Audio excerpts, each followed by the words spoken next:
बिस्मिल्लाहिर्रहमानिर्रहीम। अस्सलाम वालेकुम। आखिर अहम नोटिफिकेशन हो गया है, लेकिन उस नोटिफिकेशन के होने के साथ ही शहर इक़्तिदार में अफवाहों का बाजार गर्म हो गया है। बड़े बड़े दावे किए जा रहे हैं, बड़ी बड़ी इंकशाफात किए जा रहे हैं। वो तमाम चीज़ें मैं आपके सामने रखता हूँ और 8 फरवरी के हवाले से भी बात करेंगे कि PTI की लीडरशिप मुकम्मल खामोश है। और तीसरा, सुहेल आफरीदी साहब जो हैं वो पेशावर से रवाना हुए हैं खैबर की तरफ।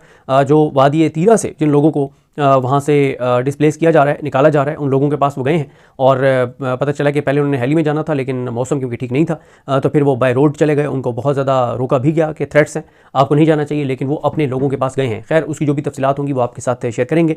इससे पहली वीडियो में मैं आपको बड़ी तफसील से बता चुका हूँ कि परसों रात जो हमारी मुलाकात हुई थी उसमें सुहेल आफरीदी साहब ने वादी तीरा के हवाले से कैटेगोरिकल बताया था कि वहाँ जो ऑपरेशन का फैसला हुआ है उसमें ना सूबाई हुकूमत को ऑन बोर्ड लिया गया है, ना सुहेल आफरीदी साहब को ऑन बोर्ड लिया गया है। और 4 अरब जो उन्होंने जारी किए हैं वो अपने लोगों की सहूलत के लिए जारी किए हैं, मिलिट्री ऑपरेशन के वो खिलाफ हैं।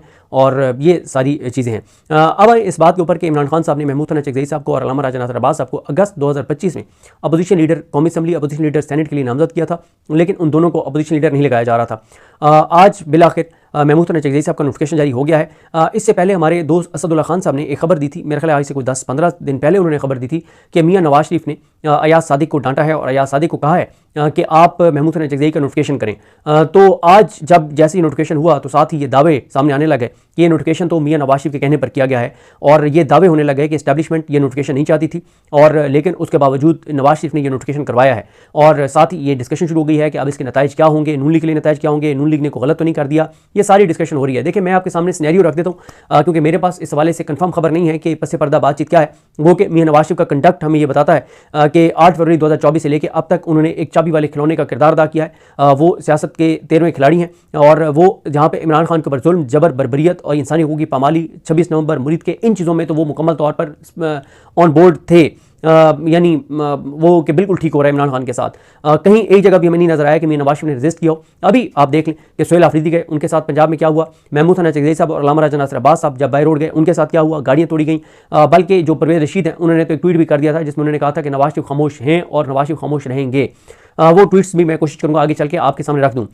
लेकिन एक चीज़ और हम देखते हैं, वो ये है कि महमूद हसन चकज़ई साहब जो हैं उन्होंने अडयाला के बाहर खड़े होकर आज से कोई 9-10 दिन पहले उन्होंने अडयाला के बाहर खड़े होकर एक बात कही थी। उन्होंने कहा था कि हुकूमत में शामिल पॉलिटिकल पार्टीज़ को में से एक सियासी जमात को इस बात की अपनी इस गलती का एहसास हो गया है कि उन्होंने बहुत गलत कर दिया है। उनको गलती का एहसास हो गया है कि उन्होंने जो 26वीं तरमीम करवाई है, 27वीं तरमीम करवाई है, इससे सियासतदानों को कोई फ़ायदा नहीं हुआ। इससे फ़ायदा हुआ है तो इस्टेब्लिशमेंट को हुआ है।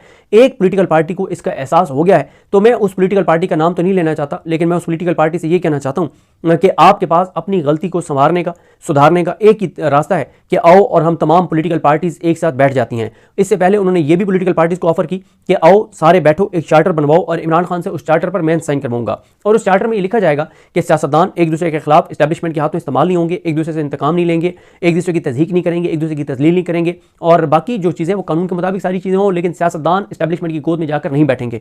उन्होंने कहा कि आप एक नया चार्टर बनाएं। और चकज़ई साहब ने और अल्लामा राजा नासिर अब्बास साहब ने सियासी जमातों को कहा कि देखो, मुल्क खुदा न खास्ता उस तरफ जा रहा है जो 1971 में हुआ था। हालात बहुत ख़राबी की तरफ जा रहे हैं, सियासतदानों के हाथ में कुछ नहीं रहा। तो अब 2 ही चीज़ें हैं, या यह है कि हम सियासतदान आपस में लड़ते रहें, इस्टेब्लिशमेंट के हाथ में इस्तेमाल होते रहें, और खुदा न खास्ता हम मुल्क गंवा दें, मजीद को नुकसान उठा बैठें। दूसरा ये है कि हम सियासतदान एक दूसरे के साथ बैठ जाएं और एक दूसरे को स्पेस दें, और पॉलिटिकल जो पार्टीज़ हैं उनको स्ट्रॉन्ग करें और एक दूसरे से मुखालफत रखें, नज़रियाती इख्लाफ रखें, सियासी लड़ाई रखें, लेकिन इस्टेब्लिशमेंट के हाथों आप इस्तेमाल ना हों, जिस तरह से इस वक्त नवाज शरीफ, जरदारी और सारी हुकूमतें, जमातें इस्तेमाल हो रही हैं। फिर इसी तरह से चकज़ई साहब ने कहा कि इसका रास्ता एक ही है कि आओ तमाम सियासतदान बैठते हैं, एक नया चार्टर करने के बाद एक कौमी हुकूमत बनाते हैं, उसमें नवाज शरीफ भी हो, उसमें तहरीक इंसाफ भी हो, उसमें मौलाना फजल रहमान भी हों, उसमें अख्तर जान मेंगल भी हों, उसमें तमाम पॉलिटिकल पार्टीज़ हों, और वो हुकूमत जो कौमी हुकूमत हो वो 4 माह के लिए आए और 4 माह में वो जो भी इलेक्शन कमीशन है उसको गैर जानिबदार इलेक्शन कमीशन बनाए और नए रूल्स ऑफ द गेम तय करे, और ये तय करने के बाद 4 माह बाद इलेक्शन हो और जो अवाम जिसको मैंडेट दे वो ये आके इक़्तिदार संभाले। तो ये भी उन्होंने बात की। फिर ये भी खबर आई, हबीब अकरम साहब ने खबर ब्रेक की कि महमूद हसन चकज़ई साहब की मियाँ नवाज शरीफ से टेलीफोनिक बातचीत भी हुई है। अच्छा, ये एक खबर और मेरे पास है कि 2 खबरें मैं आपको बता देता हूँ। जब इमरान खान साहब से मुलाकात के मामले पे एक डेलीगेशन हुकूमत के कुछ लोगों से मिला, तहरीक इंसाफ का एक डेलीगेशन मिला, तो हुकूमत के डेलीगेशन ने कहा कि ये हमारे बस की बात नहीं है, ये इमरान खान से मुलाकातों का मामला बरह रास्त इस्टेब्लिशमेंट देख रही है, तो हम एक काम करते हैं कि हम आपकी इस्टेब्लिशमेंट से डायरेक्ट आपको बिठा देते हैं, आप और इस्टेब्लिशमेंट बैठ जाएँ और आप आपस में बात कर लें, हम आपकी इस्टेब्लिशमेंट से बातचीत शुरू करा देते हैं, मुलाकात करा देते हैं, आपको बिठा देते हैं। उस पर महमूद हसन चकज़ई साहब और अल्लामा राजा नासिर अब्बास साहब ने कहा कि अगर हमने इस्टेब्लिशमेंट के साथ ही बैठना हो तो हम तुमसे बेहतर टर्म्स के अंदर बैठ सकते हैं। हम इस वक्त इस पोजीशन में हैं कि एक स्ट्रेंथ के साथ, एक ताकत के साथ हम इस्टेब्लिशमेंट के साथ बैठ सकते हैं, लेकिन नहीं, हम पॉलिटिकल पार्टीज को स्ट्रॉन्ग करना चाहते हैं। हम चाहते हैं आप के साथ हम बैठें, आपके साथ बात करें। आप हमारे मुखालिफ सही, लेकिन आप सियासतदान हैं, हम आपको स्ट्रेंथन करेंगे, हम इस्टेब्लिशमेंट को स्ट्रेंथन नहीं करेंगे, हम डायरेक्ट उनके साथ नहीं बैठेंगे। उसके बाद फिर एक और मौके पे महमूद हसन चकज़ई साहब को कहा गया कि आप जो है वो अपना बैठें, वज़ीर-ए-आज़म शहबाज शरीफ के साथ बैठें। उन्होंने कहा जी मैं शहबाज शरीफ के साथ नहीं बैठूंगा, और उन्होंने वो स्पीकर एजाज सदीक को हवालदार कहते हैं और शहबाज शरीफ को भी इसी तरह से कोई नाम देते हैं। उन्होंने कहा मैं बैठूंगा तो मैं मियां नवाज शरीफ के साथ बैठूंगा। महमूद हसन चकज़ई साहब मुसलसल ये तासुर देते रहे और साथ साथ मियां नवाज शरीफ की सियासी गैरत भी जगाने की कोशिश करते रहे।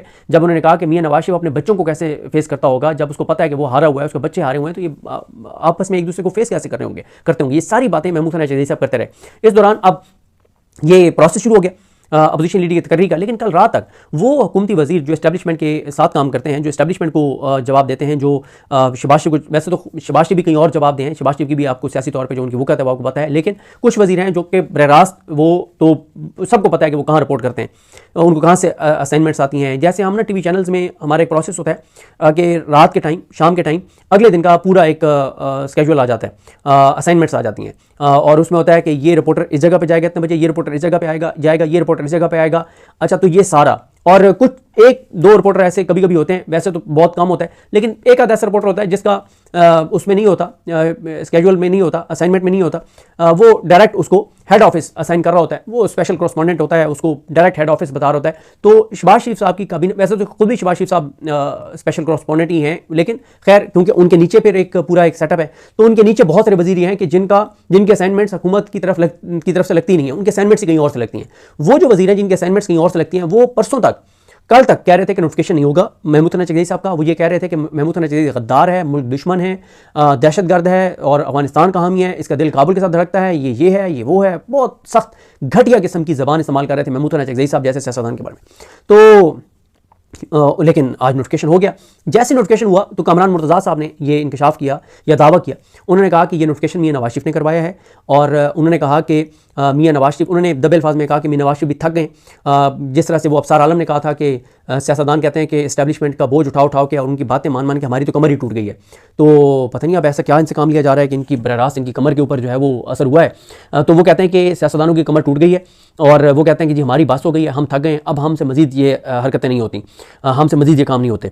तो अब ये भी यही कह रहे हैं अपना कामरान मुर्तज़ा साहब ये कह रहे हैं कि जनाब सियासतदान ये कह रहे हैं कि उनके अंदर भी गुस्सा है। मियां नवाज शरीफ को उन्होंने इशारा दिया कि उनके अंदर भी एक गुस्सा है, उनके अंदर भी एक घुटन है, और वो भी अब थक गए हैं, वो भी तंग आ गए हैं, वो भी बोलना चाहते हैं, वो भी कोई बात करना चाहते हैं, तो वो भी इस तरह की बात जो है वो कर रहे हैं कामरान मुर्तज़ा साहब। अब देखें, अल्लाह की ज़ात बेहतर जानती है कि ये नोटिफिकेशन मियां नवाज शरीफ ने करवाया है, इस्टेब्लिशमेंट ने करवाया है, क्योंकि शहबाज शरीफ और अयाज सादिक अपनी तरफ से तो किसी सूरत नहीं कर सकते। तसव्वुर ही नहीं है कि अयाज सादिक साहब ने अपनी तरफ से कुछ करना होता तो वो करते, जो शाह अहद और इनको शाह अहद और साथ अवैस जखड़ और इन सारों को जिस तरह से असम्बली के अंदर से शेख वकास अकरम इनको गिरफ्तार किया गया था और इनके साथ जो बदतमीज़ी और बदतहज़ीबी हुई थी उसके ऊपर अयाज सादिक कुछ नहीं कर सके थे, और इसीलिए उनको जो महमूद हसन चकज़ई साहब हैं वो हवालदार स्पीकर कहते हैं। तो अब देखते हैं जी चीज़ें कैसे आगे बढ़ती हैं।